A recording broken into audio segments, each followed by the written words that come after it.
Alright, guys, welcome to First and Goal. I'm your host, Flavo Mariano, brought to you by Four Corner Sports.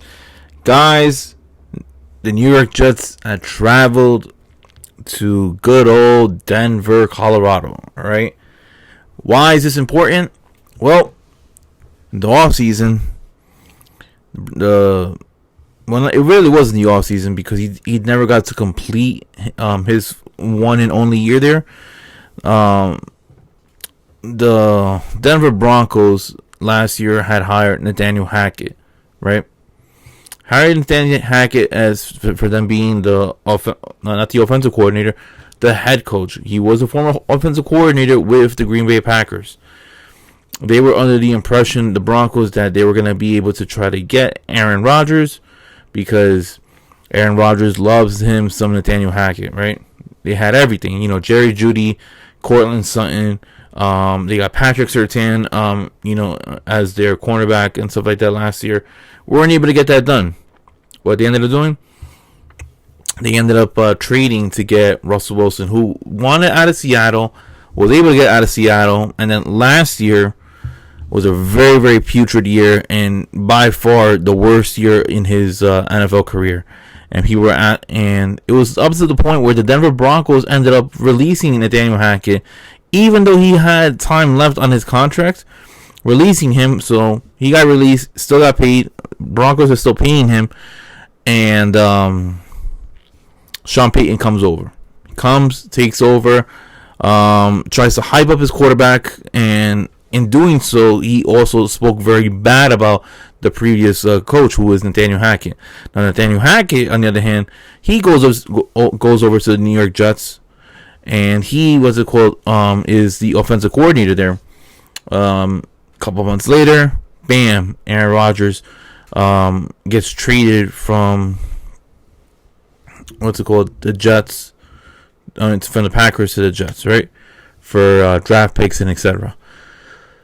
Now, Aaron Rodgers on the team. Like I said, Peyton was speaking bad about Daniel Hackett. How this is the worst quarterback. This is the worst coaching job that he's ever heard of and stuff like that.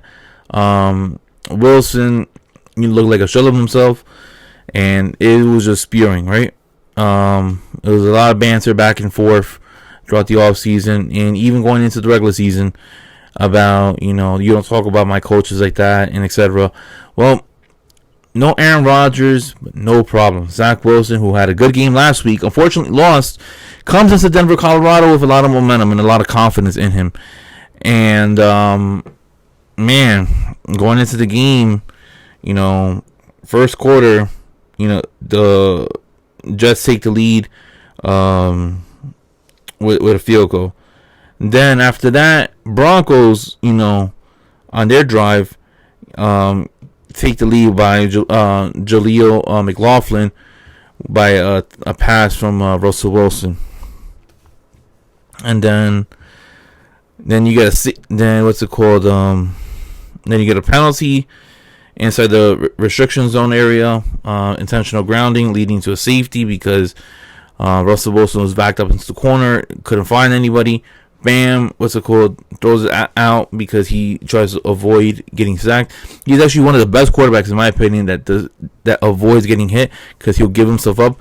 But yesterday, I felt like that safety, for whatever reason it is, with something with safeties, it changes the momentum of the game. And I just felt like the Jets were just marching forward from there on forward. You get Will Lutz, former New Orleans Saints. You get Will Lutz to kick a field goal. You're up at that point 10-5. Very odd score, by the way. And then Greg the Leg, kicks the field goal. So you got 8-10. Again, weird score. So you're just getting pretty much a back and forth kicker type of a game. Good defense from both sides, right? But no. Then third quarter, right? Because I'm sorry, not third quarter. I'm gonna actually, go what happens at the ending of the second quarter. Ending of second quarter, we see, it for time and time again that the Jets, they wanted Zach Wilson to be very conservative, not turn the ball over. I believe he passed it to C.J. Uzama, right? Near the sidelines, passes it to C.J. Uzama, but doesn't throw it hard enough where it's going to take his momentum from going inbounds to out of bounds. C.J. Uzama ends up catching the ball, a little bit away from the sidelines and starts running forward. Poor passing, poor IQ on Zach Wilson on that end. He would have just thrown it out of bounds because they were already in the red zone at that point. With 3-4 seconds left, kick the field goal. At that point, you're up 11-10, and you're walking out of the first half with a lead, right? And I'm thinking to myself, damn, that mistake can actually hurt them. But nope. Going into the third quarter, Jets, had the game very close. Defense was playing phenomenal. C.J. Mosley, Sauce Gardner, and everybody else was, carrying the team pretty much, right? Third quarter, Zach Wilson, gets the ball, passes it off to Breece Hall, and Breece Hall just sees a gap and just goes off. And I'm thinking to myself, whoa, this is going straight to the house. And sure it did. It went straight to the house. Breece Hall takes it 72 yards to the house. Bam. Now your guys are up. After with the PAT and everything like that, you up 15-13. And I forgot to mention that Willow hit a field goal right before halftime. It actually would have been 11-13 as opposed to what I said before, 11-10. But yeah, Breece Hall, finds the gap, takes it to the house, bam, touchdown, 15-13. And then, Wilson didn't look so great in my opinion. I felt like we've seen better Russell Wilsons even in the Bronco uniform, but he was having a hard time trying to, see the field. It was a 3-and-out at that point. Wilson, overall stat line, 20 for 31, 196 passing yards. His QBR was very low, guys, very low, and you guys saw it if you guys were watching the game. He had a 19.6. The average QBR is 50, so clearly he was playing way below league average. Jalima, the whole rushing game was pretty much Russell Wilson, and then a few touches from Jaleel McLaughlin that ended up accumulating towards 68 yards. I felt like, from what I saw in yesterday's game, the Jets really just punched the Denver Broncos in the mouth, made it ugly, made it physical, made it annoying and stuff like that. And Zach Wilson, weathered the storm. 19 for 26 for 199 yards. One interception, and that one interception was in the fourth quarter when he tried throwing the ball to Garrett Wilson, and Patrick Surtain somehow, catches the ball in between his legs, secures the interception, which was huge. I thought that was going to be, the weighing point of the game, but it clearly wasn't. Breece Hall, 22 carries for 177 yards. 72 of those yards came in that long touchdown run. Zach Wilson using his legs, which I love seeing. He's using his head a little bit, trying to scan the field. He doesn't see anything. Just try to run for the first down. He had 3 carries for 26 yards. Dalvin Cook, 6 carries for 23 yards. Tyler Conklin, guys, he was a really big factor. He was catching very, very crucial third down passes. He converted a couple of first downs. 4 catches for 67 yards. Garrett Wilson, 3 catches for 54 yards.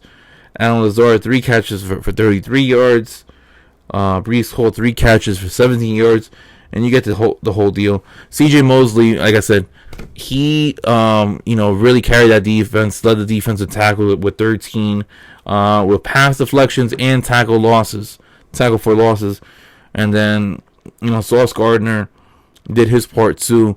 So overall, the Jets played a really good game. Zach Wilson really didn't, affect them so much. He was throwing the football. He was utilizing the run. Breece Hall is a monster. I love what I saw. All right, I felt like the Jets ended up carrying a lot of the momentum that they had against Kansas City and taking it out with them to Denver. Now the real big test is this: you have undefeated Philadelphia coming in to MetLife Stadium next week, right? Can the New York Jets stop Philadelphia? Because Philadelphia loves to run the ball, and which they're really good at, and they love to pass the ball, and which they're really good at. And Jalen Hurts is getting better and better and better. And I'm really wondering if Robert Saleh, right, and the rest of the defensive coaches are going to have a great enough game plan to slow down the Philadelphia Eagles, because they were able to stop the Denver Broncos, and they gave a lot of fits to Russell Wilson, right, and Sean Payton, and you know what?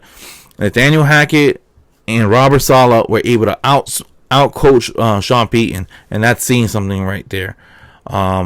Zach Wilson did his part. He really didn't, affect the game, in a negative manner outside of that interception. But we're seeing a lot of growth. We're seeing a lot of maturity in Zach Wilson, and I believe that if he continues to carry that, don't be surprised if the New York Jets does stop the Philadelphia Eagles next week. It's a huge tall order to ask, but I really do believe that with the running back situation of Hall and Cook, and then you throw in Zach Wilson, who will be able to at least convert you third downs, whether it's by the feet or whether it's a tight short pass to CJ Uzomah or Tyler Conklin. I believe that is going to be the best recipe for them to winning this game next week. They were able to utilize that same game plan in Denver. I'm pretty sure they're going to try to utilize the same thing over there.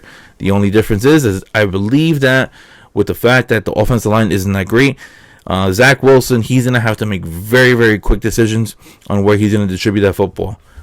Garrett Wilson wasn't that much of a factor in this game, and somehow, some way, the New York Jets were able to, accomplish that, and without even having Garrett Wilson as a big factor.